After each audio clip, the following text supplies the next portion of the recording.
माननीय सचिव महोदय ने बताया, परंपरा अनुसार हम लोग बैठे हैं। मैं आप सभी का स्वागत करता हूं, अभिनंदन करता हूं आप यहाँ आए। वैसे आप ही लोगों के माध्यम से ये तो पता चल ही गया होगा कि 1 मार्च से 24 मार्च तक सत्र आहूत है और जिसमें मात्र 14 ही बैठकें होनी है। 1 मार्च को नए राज्यपाल जी आए हैं, उनका अभिभाषण होगा और कृतज्ञता ज्ञापन पर चर्चा 3 को होनी है। हमें विश्वास है कि लगभग अंतिम सत्र है सबके लिए, तो सब इस बार आप लोगों का भी और पक्ष विपक्ष दोनों के साथियों का सहयोग बेहतर होगा, बेहतर मिलेगा, ऐसा मैं मानता हूं।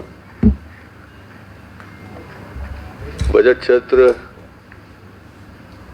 कुछ लोग चाहते थे और लंबा हो, मगर जैसा कि शासन ने प्रस्तावित किया 1 से 24 तक, 6 तारीख को बजट प्रस्तुत करेंगे माननीय मुख्यमंत्री जी। उसके बाद छुट्टी हो जाएगी होली की। उसके बाद पुनः 13 तारीख को बैठेंगे हम लोग और 24 तक विधानसभा चलने की संभावना तो मैं व्यक्त कर ही सकता हूं। ऐसा हम लोगों ने प्रस्तावित भी किया है। इस बार हमारे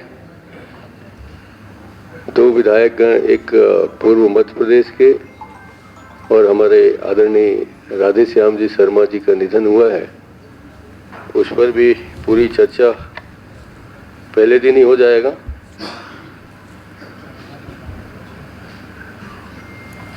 दूसरे दिन चर्चा कर लेंगे।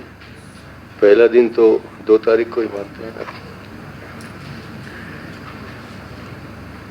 1 मार्च को स्थिति अनुमान प्रस्तुत किया जाएगा और मांगों पर 2 मार्च को चर्चा होनी। माननीय मुख्यमंत्री जी 23-24 की बजट 6 मार्च को रखेंगे। वो लगभग 12:30 बजे प्रस्तावित है और इस पर चर्चा 14 से 22 तक निर्धारित है। 22 मार्च को आय व्यय के अनुदान मांगों से संबंधित विनियोग विधेयक का पुनर्स्थापन एवं 23 मार्च को आय व्यय के मांगों से संबंधित विनियोग विधेयक पर चर्चा अपारण अमन ने प्रस्तावित किया है। अभी तक 2 संशोधन आए हैं। छत्तीसगढ़ नगरपालिका संशोधन विधेयक 23 और छत्तीसगढ़ नगरपालिका संशोधन विधेयक 24। अब तक प्रश्न 1730 आ चुके हैं,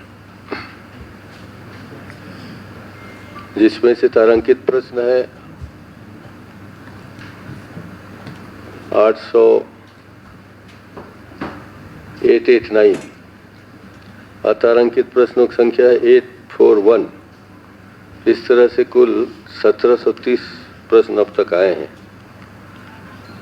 ये बहुत खुशी की बात है कि 1696 ऑनलाइन पूछे गए हैं और मात्र 34 ऑफलाइन है।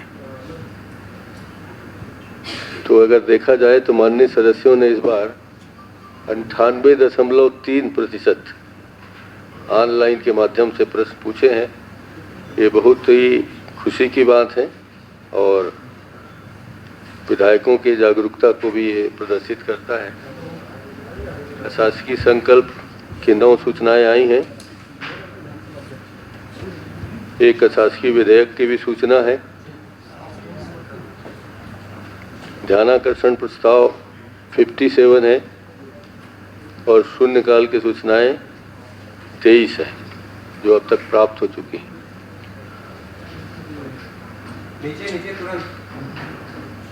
आप लोगों की भी और सबकी ये इच्छा थी, हम लोगों की भी, कि इलेक्ट्रॉनिक मीडिया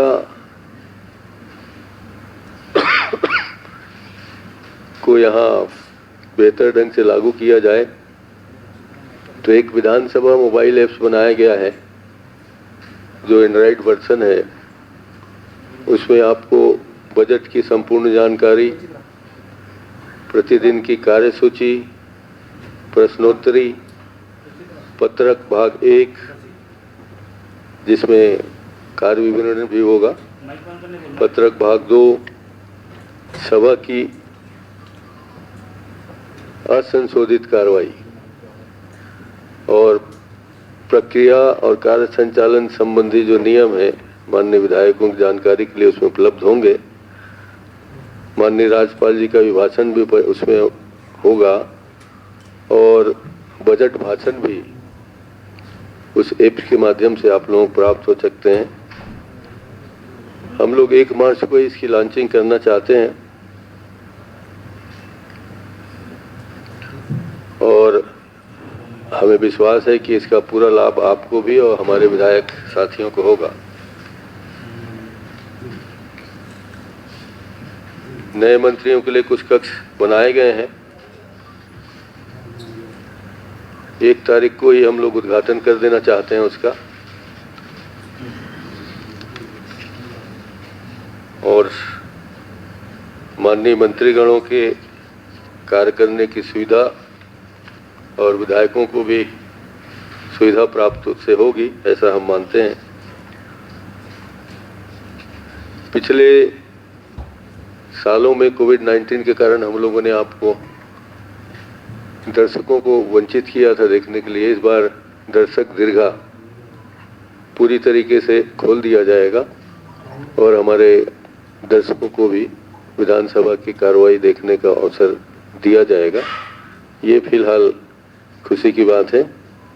बाकी ये सब मैं आपको उपलब्ध करा देता हूँ और कुछ जानना चाहते हैं तो मैं आपके सामने बैठा हूँ।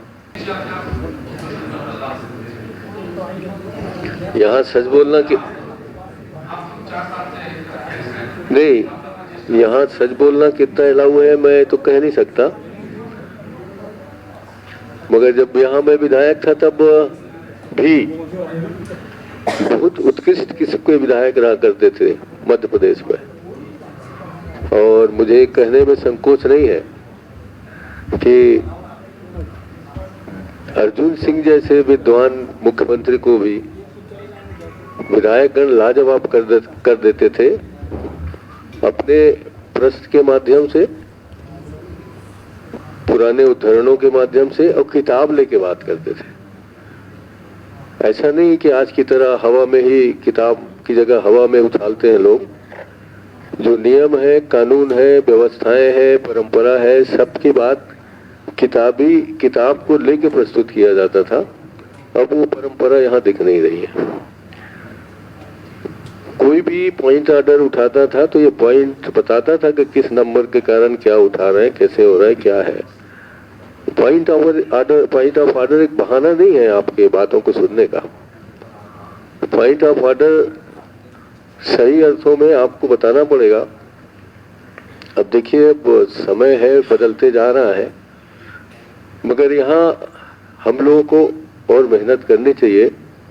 पहले बार जब मैंने विधायकों की, यहाँ पहले बार चुने हुए विधायकों की जब मैंने बैठक कराई थी तब भी लोगों ने ज्यादा इंटरेस्ट नहीं लिया था।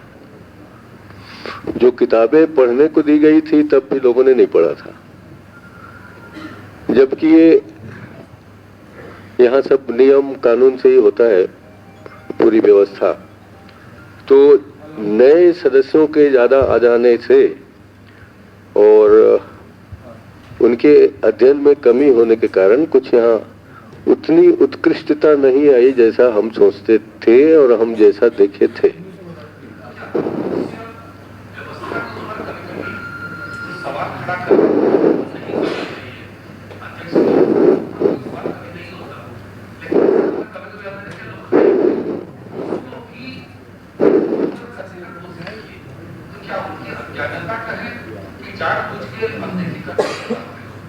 आपके प्रश्न का जवाब देने में फंसूंगा जरूर मैं, इसलिए जवाब नहीं दे रहा हूँ। भैया एक बात थी कि पहले कार्यशालाएं होती थी विधायकों के लिए भी, पत्रकारों के लिए भी, तो इस वक्त अपने पत्रकारों में बहुत सारे नए सदस्य हैं जी, जो संसदीय कार्य प्रणाली कैसी होती है, क्या होती है, उसकी कार्यशाला हो जाए अगर, और अच्छे पत्रकार कोई जो संसदीय रिपोर्टिंग करते हों, एक्सपर्ट हों, उन लोगों को बुला के उनसे कार्यशाला 1-2 दिन की जो है वो करवा दें आपके रहते। तो अब तो समय नहीं है भैया, आने वाले समय में निश्चित रूप से ये हम कह के जाएंगे किस तरह की व्यवस्था है। अभी तो आप बोल रहे थे वर्तमान स्थिति रहेगी, नहीं तो हम चाहेंगे ना फिर।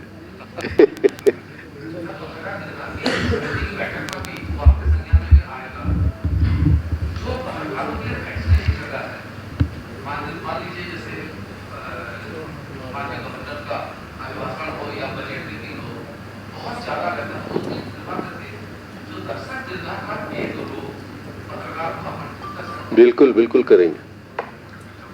उस दिन दर्शक दीर्घा को कम कर देंगे, आप लोगों को पूरा आवंटित करेंगे। ये तो ऐतिहासिक सत्र रहा, कांग्रेस का पूछ रहे हैं ना।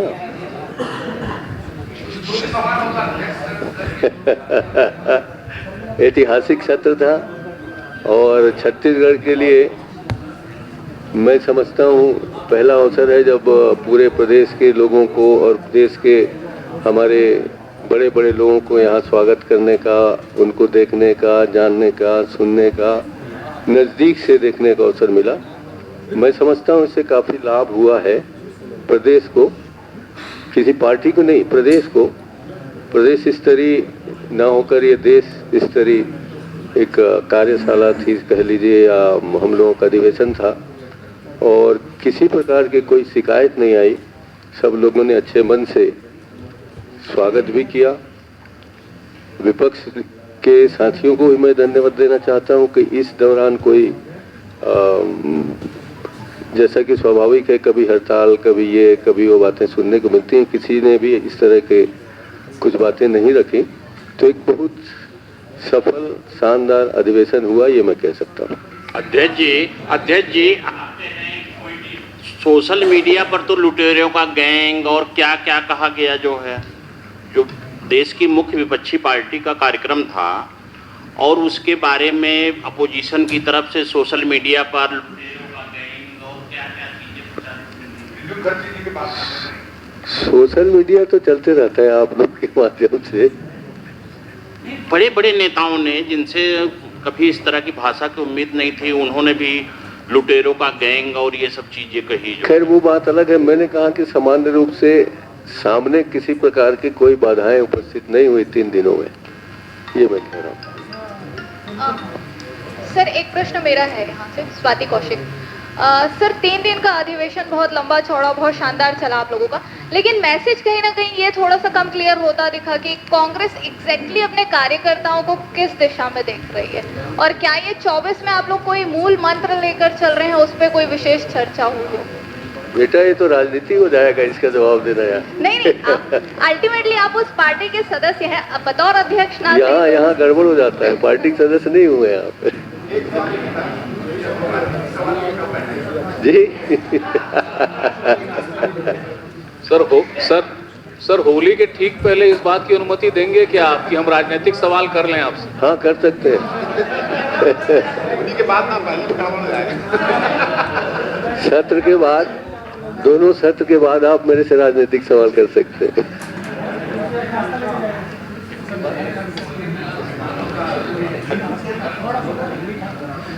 विधानसभा में क्यों नहीं?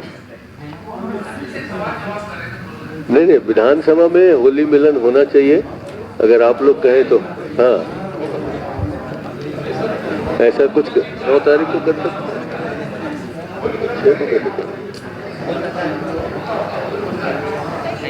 यहाँ यदि आप लोग इजाजत दें तो होली के पूर्व होली मिलन किया जा सकता है 6 तारीख को दोपहर को। 6 तारीख को बजट पेश करने के बाद होली मिलन का आयोजन यहाँ रख दिया जाता है। उस दिन आप लोग भी थोड़ा हंस लेंगे, हम लोग भी हंस लेंगे।